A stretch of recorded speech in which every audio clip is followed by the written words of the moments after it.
The impact of COVID-19 means now that you have to adopt a way to work remotely and to continue to be productive. I cannot emphasize more how people need consistent leaders in these times. I think when managing people now, it's very important to just be a human being with them and validate how they're feeling. Be truthful. That's part of the integrity. And don't be afraid of difficult questions. The important thing is to over-communicate in these times and to be able to be present in a presentless environment.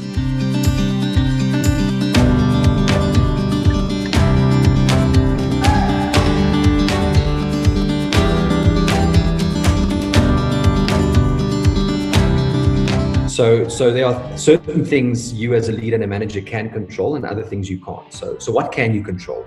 Role clarity. So what is expected of me? We know that the environment is going to change. You are probably not going to be able to, return back to work, or at least the new world of work in terms of flexibility and being at the office is definitely going to change, right? So do I know what is expected of me? Do I get regular feedback? What is the medium of communication that you decide to go with when you're interacting with me? And is it custom and tailored to every individual in my business, or am I going with a one-size-fits-all approach? Then, do I understand what you need from me emotionally as my employee? So some people might need a lot of social interaction. So how do you create a platform for that? So let's for a moment assume you're not going back to the office. Do you have still a social gathering? Because what a physical space gives you is the opportunity to do a lot of these things. So I can pop into your office and check how you're doing. We can, in a meeting, sit next to each other when we're both early for the meeting. And so we have 5 minutes to catch up, and I can pick up on something that's wrong with you. And so I can zone into that or zoom into that a bit later. So how are you creating those social spaces outside of a physical building? So regular feedback, role clarity, good communication, understanding people's different emotional needs, and then consistency. I cannot emphasize more how people need consistent leaders in these times. Everybody's dealing and managing with uncertainty, stress, and change. So the more consistent I can act as a leader, even though I might still be stressed as well, being transparent and open around that, I reckon creates a lot of calmness in groups. The impact of COVID-19 means now that you have to adopt a way to enable people that are in kind of low to medium ranking positions to work remotely and to continue to be productive, which means as a leader in the business, you have to invest in the processes that allow you to be able to enable them to work from home, as an example.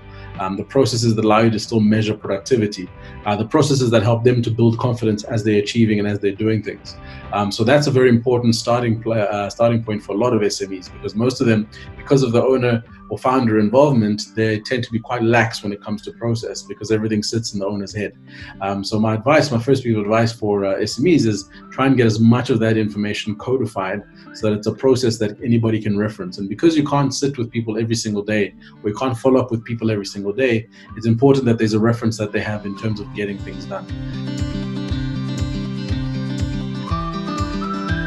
So what I've found with my team is that when we get on a call, if we're going to talk about getting creative and creating solutions, before we do that, we have to be like humans with each other. It's how are you? How are you coping? Are the kids driving you crazy?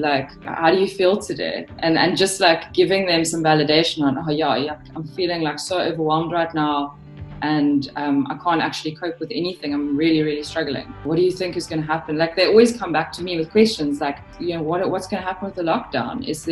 Do you think they're going to lift it? And I'm I don't know. I don't have the answer to that. But just letting them have those questions and have that conversation makes them feel better and get their feelings out a little bit. So just putting them in that position of being heard and having a story to tell to somebody else besides their husband who's driving them crazy, or their children that you can't talk to because that's not an adult conversation. And it helps them to just release a little bit of emotion and then sit in a state of okay, I've got that off my chest now.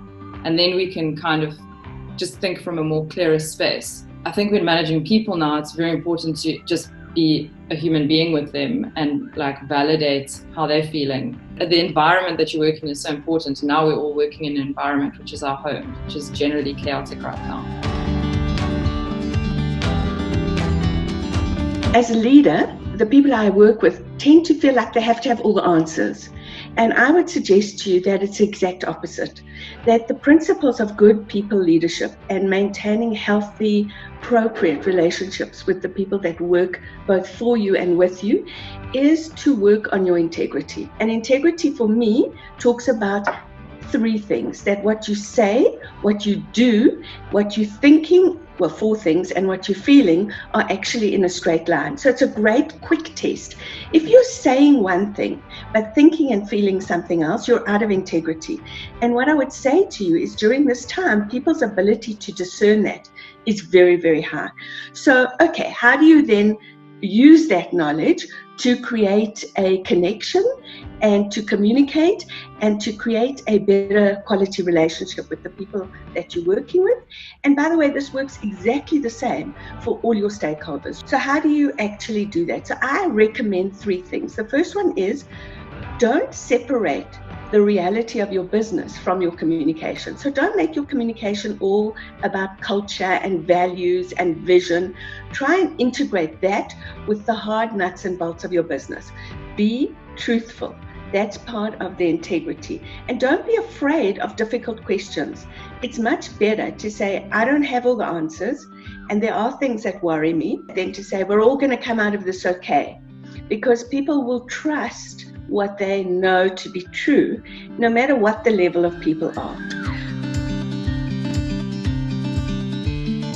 So the fascinating thing about life in lockdown is that we are working remotely and we are working in very separate places. And I read an interesting tweet the other day about this physical dissonance that's been created, that says that sometimes it's actually easier to be in someone's presence or to not be in someone's presence at all. What we've created now in this new ecosystem and way of work is being without each other's presence, but feeling like we are in their presence because of us living in a Zoomiverse or living in Microsoft Teams or living in Hangouts. So I feel like I'm physically connected to you, but there's clearly a digital barrier between us and our human instincts and our needs to be able to subconsciously pick up cues that I would get from you and that energy that we would interact between one another if we were in each other's physical presence. So the lack of a physicality is masked by us communicating digitally, and people are therefore more prone to be lonely, feeling more isolated. The isolation is more heightened. So what I try to do as a leader is to catch up with my team daily. We have morning powwows where we jump on a call. We've got our team on WhatsApp. WhatsApp's always been a great resource to be able to just send a message, hey, how are you doing?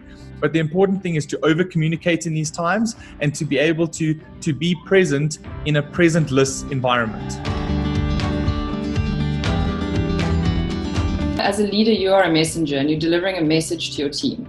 Your business has a purpose, and you are the person that inspires your team to live their or do their work and there must be a greater purpose for why they're doing their work. So you have to be the person that delivers that message in a way that inspires them. Simon Sinek talks about this, where the message is greater than the messenger. Get that message out as to why you do what you do. Your team members will feel a little bit more inspired by that and maybe just be able to draw more inspiration out of themselves.